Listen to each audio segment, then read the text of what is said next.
Hello दोस्तों, नमस्कार। बात कर लेते हैं आज के दिन भर की सारी बड़ी खबरों की, जहां सबसे पहले आपको बताएंगे जो कहावत है कि सच कभी छुपता नहीं, छुपाने से भी। वही हो रहा है पाकिस्तान के इन आतंकवादियों के साथ। दोस्तों, अब एक एक करके ये आतंकवादी कर रहे हैं आतंकियों की मौत का बड़ा खुलासा। जी हाँ, लश्कर आतंकी ने कहा कि भारतीय एजेंट्स ने हमारे 30 आतंकवादी को मार दिए। पेशावर से लेकर रावलपिंडी तक किए हमले नहीं छोड़ा एक को भी। जी हाँ, पीओके में भी चैन से नहीं रहने दिया हमको। बताएंगे ये कहते हुए दहशत में आया पाकिस्तान। वीडियो में कैद हुआ आतंकवादियों का कबूलनामा। दोस्तों, जो बन गई है आज की बेहतरीन खबर, जो सबसे पहले आपको बताएंगे कैसे भारत का खौफ और टेंशन में लश्कर का टॉप कमांडर भारत की रॉ एजेंसी पर लगा दिया सबसे बड़ा आरोप। दोस्तों, तो वहीं आपको बताएंगे अचानक नेपाल में क्यों उठी पाकिस्तानियों को निकालने की मांग। साथ में हिंदू राष्ट्र बनेगा नेपाल।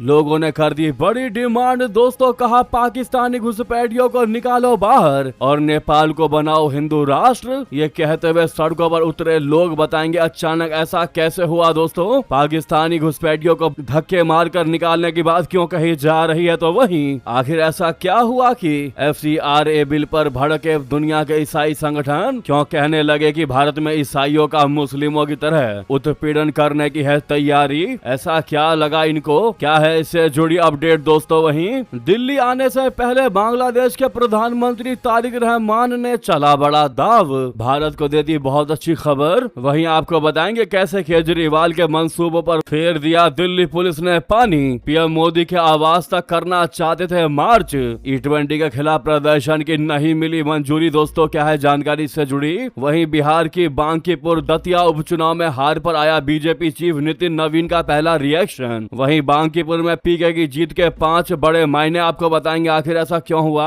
आज एक से एक बेहतरीन से बेहतरीन अपडेट आपको बताएंगे। बस आप वीडियो के अंत तक बने रहिएगा। और खबरों में आगे बढ़ने से पहले अगर आप भी मानते हैं कि आतंकवादी चाहे कोई भी हो, किसी भी देश में हो, समाज के लिए नुकसानदायी ही होता है और इनका इलाज होना ही चाहिए, तो वीडियो को लाइक करके इस चैनल को सब्सक्राइब करके बेल आइकन दबा के कमेंट में जय हिंद कह दीजिएगा। तो बात करते पहली सबसे बड़ी खबर की, जहां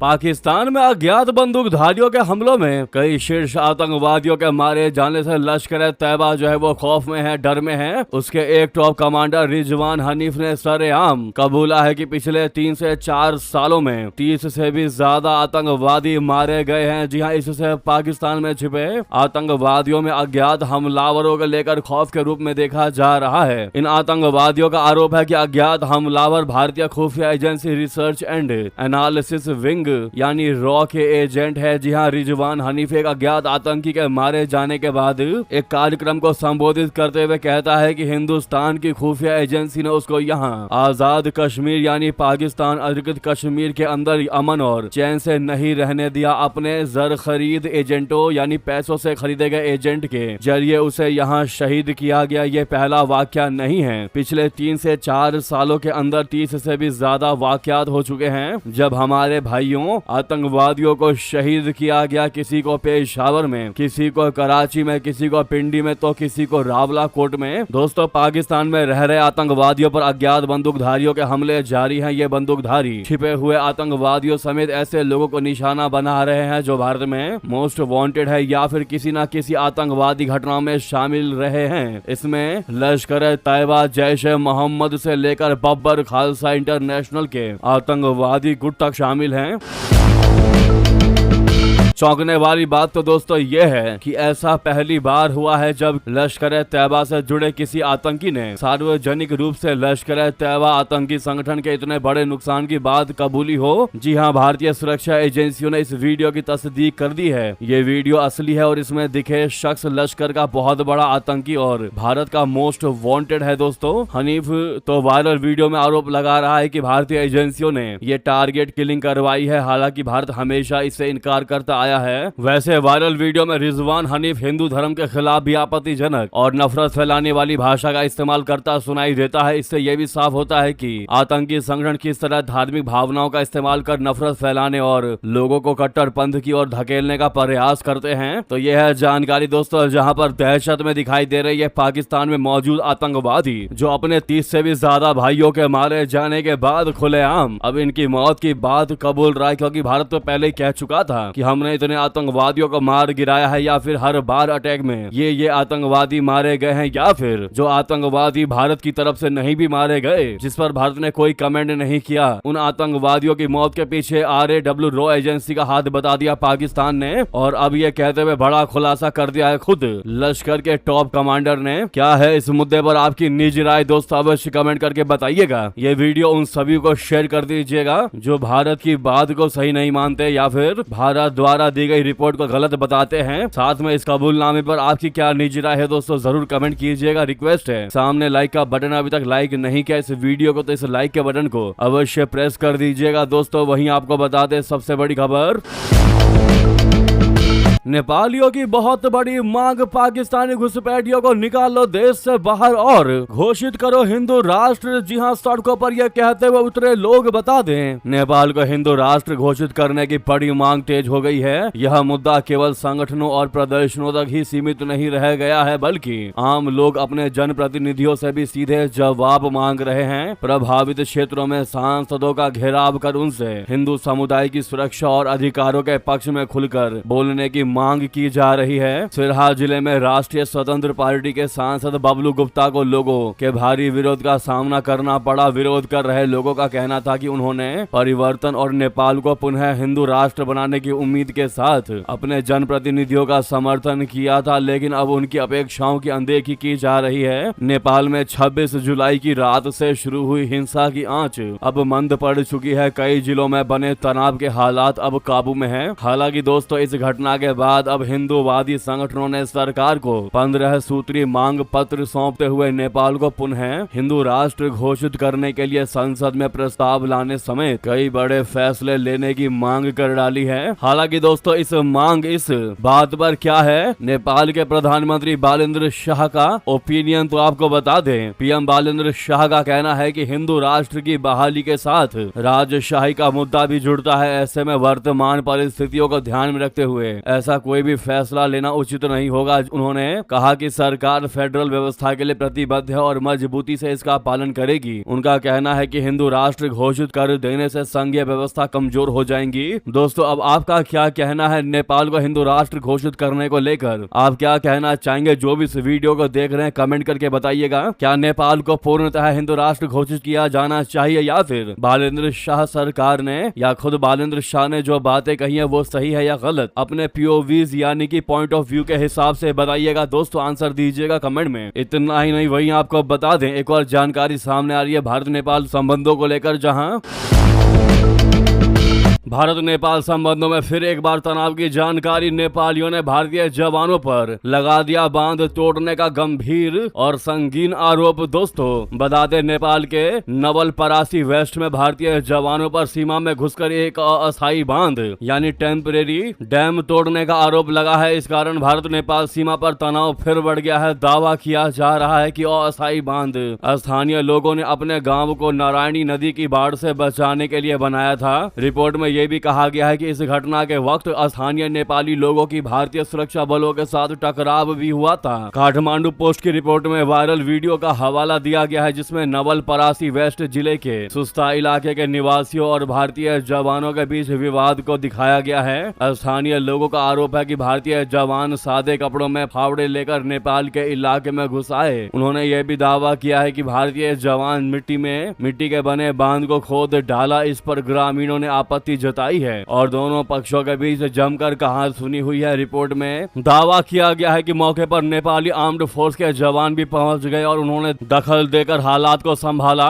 रिपोर्ट में स्थानीय निवासी ने कहा कि जैसे ही हमने भारतीय सुरक्षा कर्मियों को अपनी जमीन पर आते देखा, हम उन्हें रोकने के लिए एकजुट हो गए। जब वे फावड़े लेकर आए और बांध को तोड़ने लगे तो हमने इसका विरोध किया। उन्होंने बताया कि बाद में आर्म्ड पुलिस फोर्स ने स्थिति को शांत कराया। निवासियों का कहना है कि वे चुप नहीं रह सकते थे जब विदेशी सुरक्षा कर्मी नेपाली इलाके में घुसकर उनके घरों की सुरक्षा के लिए बनाई गई संरचना को नुकसान पहुंचा रहे थे। हालांकि इस मुद्दे पर आगे आने वाले समय में भारत नेपाल के बीच बातचीत होने की पूरी संभावना है। दोस्तों वहीं आपको बता दें सबसे बड़ी और चौंका देने वाली खबर,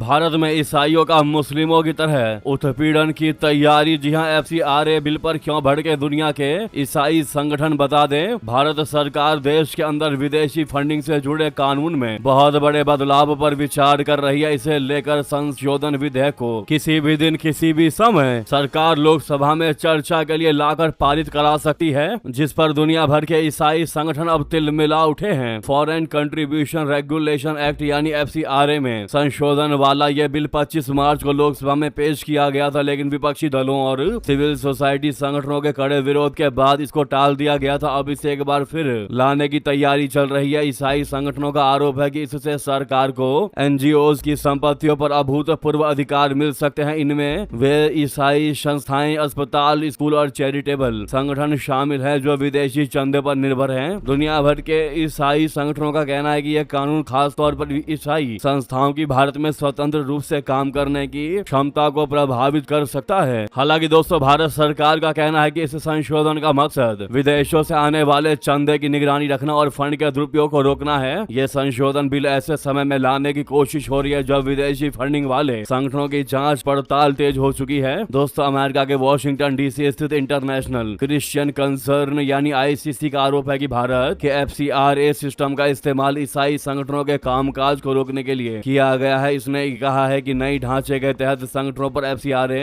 रजिस्ट्रेशन खोने का खतरा बढ़ जाएगा। इससे न केवल संगठन की विदेशी फंडिंग पाने की क्षमता पर खतरा हो सकता है बल्कि ईसाई संगठनों के कामकाज पर भी खतरा हो सकता है। दोस्तों क्या है इस मुद्दे पर आपकी राय, तो वहीं आपको बता दें।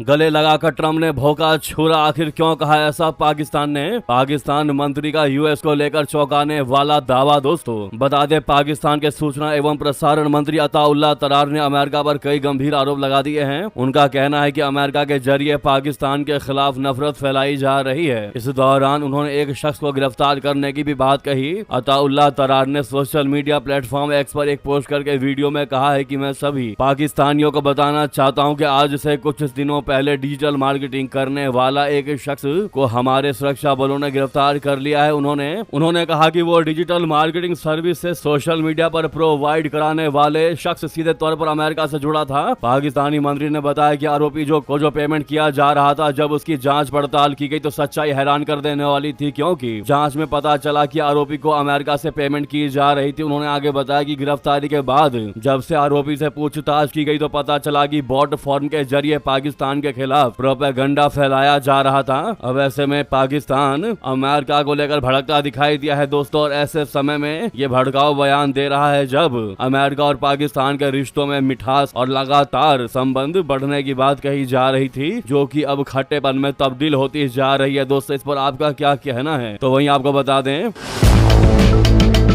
बात पीओके की करते हैं, जहां पर पीओजे के दिखावटी चुनाव में PMLN को बहुमत। पाकिस्तान के आतंक के नेक्सस की खुल गई पोल। दोस्तों पाकिस्तान के कब्जे वाले कश्मीर के धांधली से भरे हुए दिखावटी चुनावों में 2 चरण की वोटिंग और नतीजे आने के बाद शहबाज शरीफ की पाकिस्तान मुस्लिम लीग नवाज की सरकार बनना तय हो गया है। 2 अगस्त को वोटिंग बहिष्कार के बीच 12 विवादित शरणार्थी सीटों के नतीजों का कल पीओके के चुनाव आयोग ने ऐलान किया, जिसमें 10 सीटें पाकिस्तान मुस्लिम लीग नवाज ने हासिल की और 2 सीटें बिलावल भुट्टो की पाकिस्तान पीपुल्स पार्टी यानी PPP को मिली है। इसी तरह कल यानी 2 अगस्त मुजफ्फराबाद डिवीजन की 9 सीटों पर मतदान होना था, लेकिन हिंसा, आगजनी, सड़कें बंद और विद्रोही वजह से सिर्फ 7 सीटों पर ही चुनाव बहिष्कार के बीच जैसे तैसे सभी मतदान केंद्रों पर मतदान हुआ। जिसके बाद आज पीओके के चुनाव आयोग द्वारा जारी किए गए नतीजों के मुताबिक 4 सीट PMLN ने जीती और 3 सीट PPP ने हासिल की। पीओके में इस बार चुनावों में जमकर धांधली हुई है, जहां पहले चरण में महज 31% मतदान हुआ था तो वोटिंग बढ़ाने के लिए कई बूथों पर फर्जी ठप्पे लगाए गए थे और वोटिंग प्रतिशत 46.3% कर दिया गया था, जिसकी कई तस्वीरें कोटली मीरपुर से सामने आई थी। दोस्तों अगली खबर की बात करते हैं, जहां डोनाल्ड ट्रंप ने कहा ईरान समझौता करे या सरेंडर, हॉर्मुज हमारे कंट्रोल में है। अमेरिकी नौसेना की इजाजत के बिना कोई जहाज नहीं गुजर सकता। जी हाँ दोस्तों, अमेरिकी राष्ट्रपति ट्रंप ने कहा है कि ईरान के पास अब सिर्फ 2 ही रास्ते बचे हैं, समझौता करना या पूरी तरह सरेंडर करना। उन्होंने कहा कि ईरानी लीडरशिप बातचीत को लेकर दोहरा रवैया अपना रहा है। सोशल मीडिया पर ट्रंप ने लिखा कि ईरान पहले बातचीत के लिए भीख मांगता है, लेकिन फिर सार्वजनिक तौर पर कहता है कि अमेरिका से कोई बातचीत नहीं हो रही है। उन्होंने आगे कहा है कि हॉर्मुज स्ट्रेट पहले से ही हमारे कंट्रोल में है और अमेरिकी नौसेना की इजाजत के बिना वहां से कोई जहाज नहीं गुजर सकता। दोस्तों, क्या है आपकी राय इस मुद्दे पर? अवश्य कमेंट करके बताइएगा। साथ में अमेरिकी राष्ट्रपति ट्रंप ईरान युद्ध में इस कदर फंसे हैं कि अब बाहर निकलने का रास्ता भी ढूंढ रहे हैं। ईरान के साथ चल रही जंग को आगे बढ़ाने वाले अमेरिकी मिलिट्री कमांड के एक सीनियर ऑफिसर ने ईमेल के जरिए सैनिकों से नए आइडियाज मांगे हैं। इस मैसेज की जानकारी रखने वाले एक सूत्र के मुताबिक यूएस सेंट्रल कमांड की इंटेलिजेंस ब्रांच के एक ऑफिसर ने बुधवार को मिलिट्री एनालिस्ट के एक बड़े ग्रुप को मैसेज भेजा, जिसमें लिखा है था कि हम ईरान पर दबाव बनाने के और उसे सजा देने के लिए तैयार हैं, क्रिएटिव और अनोखे तरीके ढूंढ रहे हैं। और एक दूसरे सूत्र ने भी बताया कि पिछले हफ्ते एक सीनियर अमेरिकी मिलिट्री ऑफिसर ने ईरान से निपटने के नए तरीकों के लिए सुझाव मांगते हुए मैसेज भेजा था। वहीं आपको बता दें दोस्तों, इजराइल और लेबनान के बीच बातचीत का नया दौर आज से रोम में शुरू होगा। जी हां, अमेरिकी मध्यस्थता में इजराइल और लेबनान के बीच बातचीत का अगला दौर आज से रोम में शुरू होगा। दोनों पक्षों की टेक्निकल टीमें 4 अगस्त से 6 अगस्त तक मिलेंगी और उस फ्रेमवर्क समझौते को लागू करने की दिशा में आगे बढ़ने पर ध्यान देंगी, जिस पर इजराइल और लेबनान ने पिछले महीने भविष्य में होने वाली शांति डील के लिए हस्ताक्षर किए थे। अमेरिकी विदेश विभाग के एक अधिकारी के हवाले से जारी बयान में कहा गया है कि इसमें पायलट जोन की प्रक्रिया का विस्तार करना, सीमा से जुड़े सभी लंबित मुद्दों को सुलझाना और शांति व सुरक्षा के एक व्यापक समझौते पर काम करना शामिल है। वहीं आपको बता दें, हॉर्मुज से आई भारत के लिए बड़ी खुशखबरी की खबर। अब खूब आएंगे तेल। जी हां, एलपीजी के टैंकर ओमान बना संकट मोचक। जी हां, ईरान अमेरिका युद्ध का सबसे अहम मुद्दा बना रहा स्ट्रेट ऑफ हॉर्मुज। ये वो रास्ता है जहां से दुनिया का 20% तेल गैस की ट्रेडिंग होती है। इस मामले को लेकर कई बार बैठकों में बातचीत की गई, लेकिन इसका कोई समाधान नहीं निकल सका। अमेरिका इसे मुफ्त पैसेज का रास्ता मानता है और ईरान इस पर अपना कब्जा चाहता है। ऐसे में किसी एक जगह पर बात नहीं बन पा रही थी। अब ओमान इस परिस्थिति में संकट मोचक बनकर उभरा है। उसके दिए हुए प्रस्ताव पर ईरान सकारात्मक रुख दिखा रहा है और अगर वो मान गया तो एक बड़ा टंटा खत्म हो जाएगा। जी हां, ईरान के विदेश मंत्री सैयद अब्बास अराक्ची ने कहा कि हॉर्मुज जलडमरू मध्य को लेकर ईरान और ओमान के बीच बातचीत अपने अंतिम चरण में है। सरकारी समाचार एजेंसी IRNA की रिपोर्ट की माने तो अराक्ची ने रविवार को कैबिनेट की बैठक में कहा कि बातचीत आगे बढ़ी है और अब यह अंतिम रूप लेने की ओर है। ये सिर्फ खाड़ी देशों नहीं बल्कि एशिया के सभी देशों के लिए उम्मीद की तरह है, जो अपने जोखिम पर यहाँ से तेल और गैस के टैंकर मंगा रहे थे। डोनाल्ड ट्रंप के ईरान पर हमले टालने के बाद ये इस युद्ध की सबसे बड़ी पॉजिटिव अपडेट है। जी हाँ दोस्तों, ओमान ने इस समुद्री मार्ग को लेकर जो प्रस्ताव रखा है उसके मुताबिक इस पर केवल ईरान का नियंत्रण बिल्कुल नहीं रहेगा। अगर कोई व्यवस्था होती है तो दोनों देश मिलकर इस व्यवस्था को देखेंगे। ईरान ने पहले भी ये बात कही है कि वो ऐसी किसी भी व्यवस्था में अपने दोस्तों को प्राथमिकता देगा। ईरान के साथ भारत के रिश्ते बुरे नहीं है। अगर ओमान के साथ साथ भारत के रिश्ते ऐतिहासिक और घनिष्ठ रहे हैं, ऐसे में स्वाभाविक है कि भारत हॉर्मुज में अगर ओमान की सहमति के कोई भी सिस्टम लागू होता है तो उसका फायदा जरूर होगा। आपको याद होगा पिछले दिनों जब हॉर्मुज में हुए जहाजों पर हमले में भारतीय नाविक फंस गए थे, तब ओमान ही वो देश था जिसने उन्हें निकालने में मदद की थी। ऐसे में इस संबंध की घनिष्ठता समझी जा सकती है। जी हाँ दोस्तों, तो वहीं आपको बता दें, पीएम मोदी मेरे सबसे अच्छे दोस्त। नेतन्याहू ने की जमकर तारीफ, कहा भारत से मिलने वाला सपोर्ट लाजवाब। जी हां, ईरान के साथ बढ़ते तनाव के बीच इजराइल के प्रधानमंत्री बेंजामिन नेतन्याहू ने भारत और प्रधानमंत्री नरेंद्र मोदी जी की जमकर खुलकर तारीफ की। उन्होंने कहा कि पीएम मोदी उनके सबसे अच्छे दोस्तों में से एक हैं और भारत से इजराइल को मिलने वाला सपोर्ट जो है वो लाजवाब है। सोमवार को इजराइल के विदेश संबंधों पर बात करते हुए नेतन्याहू ने कहा कि उनका देश नए नए अंतर्राष्ट्रीय साझेदारों के साथ रिश्ते मजबूत कर रहा है। भारत इसमें सबसे अहम देशों में शामिल है। उन्होंने कहा कि हमें और ज्यादा मजबूत साझेदारियां बनानी होंगी, इसीलिए वो भारत के साथ अपने रिश्तों में भारी निवेश कर रहे हैं। प्रधानमंत्री नरेंद्र मोदी जी हमारे सबसे अच्छे दोस्तों में से एक हैं। नेतन्याहू ने साथ में उन दावों को भी खारिज किया कि इजराइल अंतर्राष्ट्रीय स्तर पर अलग थलग पड़ गया है। उन्होंने कहा कि लोग कहते हैं कि इजराइल अकेला है, लेकिन भारत से इजराइल और मुझे जो समर्थन मिलता है वो सचमुच लाजवाब है। क्या वाकई में दोस्तों भारतीय सपोर्ट करते हैं इजराइल के लोगों और इजरायली पीएम का? क्या जवाब देंगे आप लोग दोस्तों जरूर कमेंट कीजिएगा। वहीं आपको बता दें, भारत और इजराइल ने पिछले कुछ वर्षों में तेजी से अपने रक्षा संबंध भी बनाए हैं। दोनों देश रक्षा सौदों के साथ साथ इंटेलिजेंस शेयरिंग और एग्रीकल्चर टेक्नोलॉजी को लेकर कई समझौते भी कर चुके हैं। लेकिन एक्सपर्ट्स का कहना है कि यह नजरिया सही तो है, लेकिन ये अधूरा है। दोनों देशों को अपने सहयोग का दायरा बढ़ाने की आवश्यकता है। दोनों देशों के बीच सबसे मजबूत रणनीतिक तालमेल उन टेक्नोलॉजीज को मिलकर विकसित करने में हो सकता है जो 21वीं सदी की मैन्युफैक्चरिंग को तय करेंगी, जैसे भारी इलेक्ट्रिकल उपकरण, इंडस्ट्रियल ऑटोमेशन और रोबोटिक्स। यानी दोस्तों इजराइल और भारत हथियार डील ही नहीं बल्कि भविष्य की फैक्ट्रियों का भी निर्माण करने वाले हैं, ऐसा एक्सपर्ट्स का कहना है। वहीं आपको बता दें, पहली बार सामने आएंगी शेख हसीना। बांग्लादेश बोला भगोड़े अपराधी की वजह से रिश्ते ना बिगाड़े भारत। जी हाँ दोस्तों, बांग्लादेश के पूर्व प्रधानमंत्री शेख हसीना 2 साल बाद पहली बार सार्वजनिक तौर से सामने आने की तैयारी में है। वो भारत की राजधानी नई दिल्ली स्थित foreign correspondence club of south Asia बोले तो FCC में एक कार्यक्रम को संबोधित करने वाली हैं। बांग्लादेश की सत्ता से बेदखल होने के ठीक 2 साल बाद हो रहे इस आयोजन ने ढाका के राजनीतिक गलियारों में खलबली मचा दिया। इस पूरे वाक्य पर अब बांग्लादेश सरकार ने कड़ा ऐतराज जताया है दोस्तों, और साफ साफ कहा है कि किसी भगोड़े अपराधी के बयानों की वजह से भारत और बांग्लादेश के रिश्तों में मिठास की जगह खटास नहीं आनी चाहिए। ढाका में पत्रकारों से बात करते हुए बांग्लादेश की विदेश राज्य मंत्री शामा ओबायद इस्लाम ने सरकार को बताया है। उन्होंने कहा कि शेख हसीना बांग्लादेश में एक प्रतिबंधित संगठन की प्रमुख है और उन्हें अदालत की तरफ गंभीर अपराधों में सजा सुनाई जा चुकी है। जब पत्रकारों ने उनसे पूछा कि क्या बांग्लादेश इस कार्यक्रम पर भारत के समक्ष औपचारिक विरोध दर्ज कराएगा, तो उन्होंने कहा कि हम किसी पर आपत्ति जताएं। वो एक प्रतिबंधित संगठन की प्रमुख हैं और कई अपराधों के लिए दोषी ठहराई जा चुकी हैं। बांग्लादेश सरकार अपना समय ये जवाब देने में नहीं गवा सकती है कि वो क्या कर रही है, क्या नहीं और क्या बोल रही हैं। बांग्लादेश की विदेश राज्य मंत्री ने भारत सरकार से इस मामले पर रुख साफ करने की मांग की और उन्होंने कहा कि भारत सरकार ने हाल ही में बयान दिया था कि वे किसी भगोड़े अपराधी द्वारा राजनीतिक गतिविधियों या बयानबाजी का समर्थन नहीं करते हैं। शामा ओबायद ने कहा कि यह कार्यक्रम भारत सरकार की तरफ से आयोजित नहीं किया गया है, लेकिन यह कार्यक्रम भारत की धरती पर हो रहा है, इसीलिए भारत को यह स्पष्ट करना होगा कि क्या वे इस ऑनलाइन मीटिंग का समर्थन कर रहे हैं या नहीं। अगर आवश्यकता पड़ी तो बांग्लादेश सरकार भारत के विदेश मंत्रालय यानी MEA के संपर्क में भी आएगी। तो यह पूरी बात दोस्तों, जहां शेख हसीना पहली बार सामने आएंगी, ये जानकारी बांग्लादेश को जैसे ही पता चली कि वहां पर आग लग गई दोस्तों, और अब भारत को ज्ञान देने की बात कही जा रही है। इस पर आपका क्या कहना है, अवश्य कमेंट करके बताइएगा। वहीं दिल्ली आने से पहले बांग्लादेश के PM का बड़ा दांव, भारत को दे दी अच्छी खबर।